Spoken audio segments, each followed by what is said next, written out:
Buenas, hoy les traigo una partida entre dos campeones mundiales, con las piezas blancas el antiguo campeón Boris Spassky y con las piezas negras el por aquel entonces actual campeón Anatoly Karpov.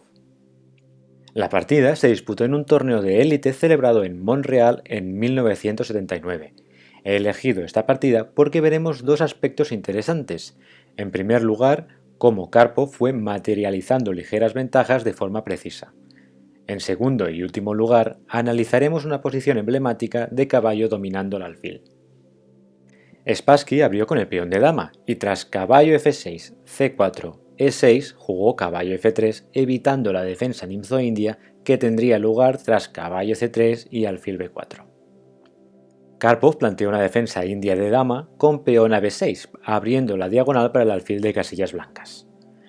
Ambos jugadores continuaron el desarrollo tras alfil f4, alfil b7, e3, alfil e7 y caballo c3, a lo que Karpov jugó caballo h5.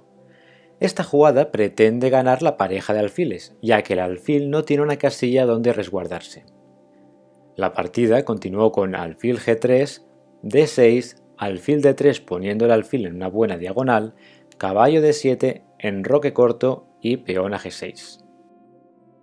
Esta última jugada de Karpov es interesante, ya que prepara el reciclaje del alfil de e7 vía f6 a la casilla g7. Además, previene temas tácticos que podrían ocurrir tras el enroque con sacrificios de alfil a h7 y entradas de la dama blanca en h5.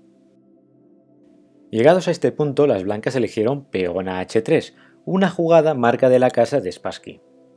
Esta jugada pregunta al caballo de h5 si va a capturar el alfil de g3 o le va a dejar resguardarse en la casilla h2.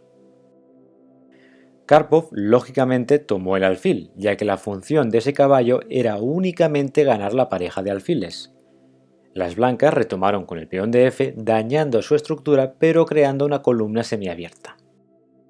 Aunque el módulo ya de una ligera ventaja a las negras, Spassky era un jugador que dominaba muy bien estas posiciones.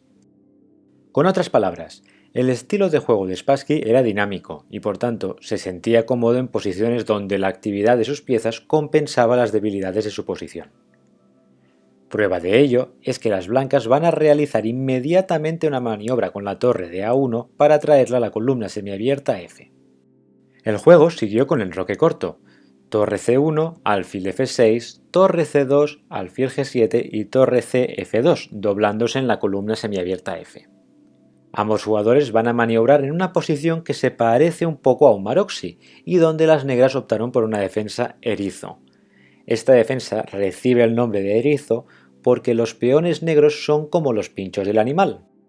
Estos protegen la posición de Karpov, a la vez que permiten la reorganización de sus piezas detrás de la fila de peones.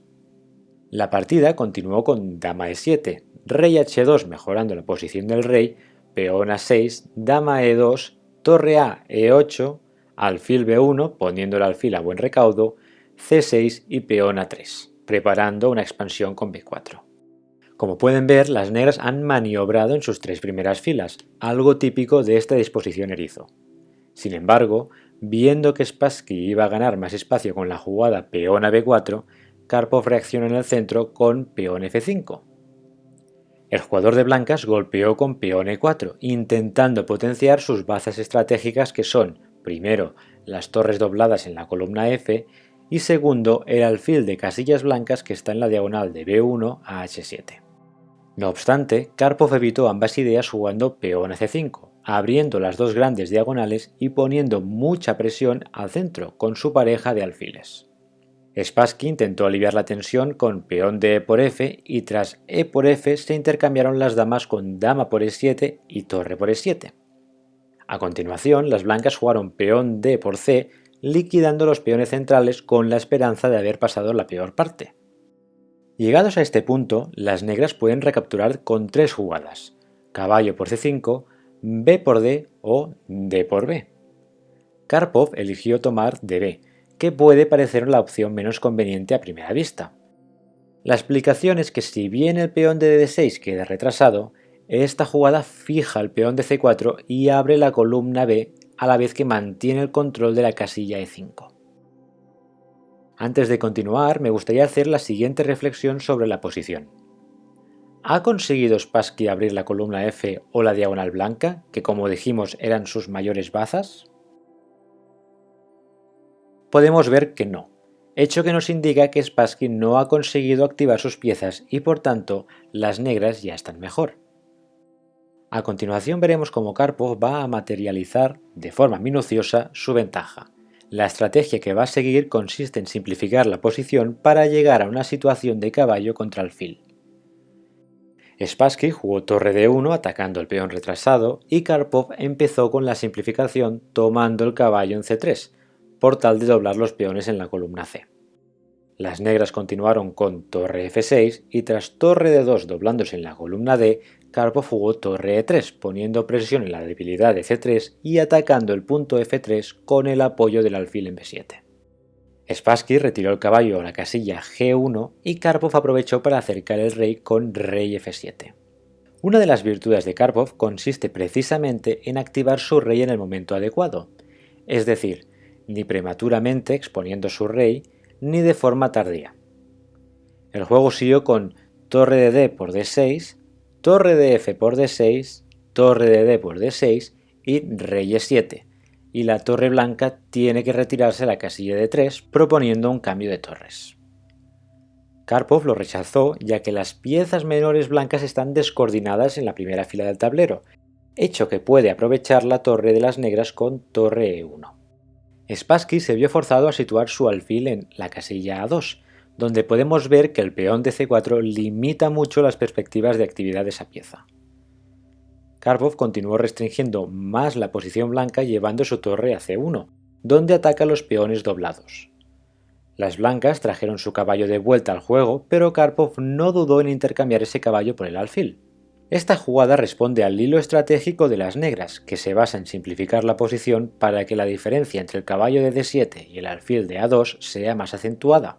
Spassky retomó con la torre, ya que de peón debilitaría la segunda fila. Karpov llevó su caballo al centro con caballo E5, y tras torre E3, rey F6 defendiendo el caballo, Spassky jugó alfil B3 intentando activar su pieza menor vía la casilla A4, casilla E8.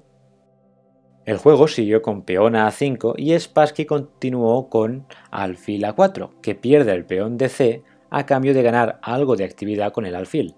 En caso de que las blancas se hubiesen quedado quietas con alfil A2, vendría peón A4 y Spassky se encontraría en Zugzwang, ya que no podría mover ninguna pieza sin perder material. Por ello, las blancas optaron por alfil A4 y Karpov capturó el peón de C4. Spassky jugó torre E8 con la idea de crear molestias al rey de Karpov, pero entonces el peón de C3 también cayó. Las blancas continuaron con torre C8, poniendo la torre detrás del peón pasado, pero tras caballo E3 el caballo se encuentra perfectamente ubicado restringiendo al rey de las blancas a la vez que apoyando al peón pasado de C. El juego siguió con alfil B5, peón C4, rey G1, torre C2 y alfil C6, llevando de vuelta al alfil. Podríamos catalogar el alfil de Spassky como superfluo, ya que no va a controlar ninguna casilla clave como podría ser la casilla de coronación en C1. Tras peón a C3, alfil F3 y peón a G5, Karpov va a apuntalar el magnífico caballo en la casilla E3. En jerga ajedrecística, cuando un caballo se coloca en la tercera fila enemiga de forma estable, se le apoda como un octopus. Recibe este nombre porque controla 8 casillas claves como si fuesen los 8 tentáculos de un pulpo. Las blancas jugaron peón a G4 intentando provocar un cambio de peones, pero Karpov selló la partida con peón F4 enquistando el espléndido caballo en la casilla E3. Aquí Spassky se rindió, ya que no hay forma efectiva de parar la coronación del peón de C. A título de ejemplo, veamos un par de hipotéticas continuaciones. Si alfil E4 expulsando la torre para ganar el peón de C, vendría torre A2 y tras torre por C3, torre A1 jaque. Si rey F2, vendría caballo de 1 jaque y ganaría la torre. Si rey H2, el rey de las blancas entraría en una red de mate tras caballo F1 jaque. Si rey H1 vendría caballo G3 jaque, rey H2, torre H1 jaque mate. Y si rey G1 vendría caballo G3 jaque y mate en F1 con la torre. Por último, si Spassky diese jaques desde atrás, el rey de Karpov progresará hasta el otro lado del tablero para tomar el peón en A3. Resumiendo, en este vídeo hemos visto cómo Karpov neutralizó el juego de Spassky, evitando que éste pudiese desarrollar su característico juego dinámico. En primer lugar, Karpov simplificó la posición para eliminar las piezas más activas de las blancas. En segundo lugar, Karpov consiguió llegar a una posición donde su caballo era muy superior al alfil de Spassky. Espero que les haya gustado este vídeo, un saludo y hasta la próxima.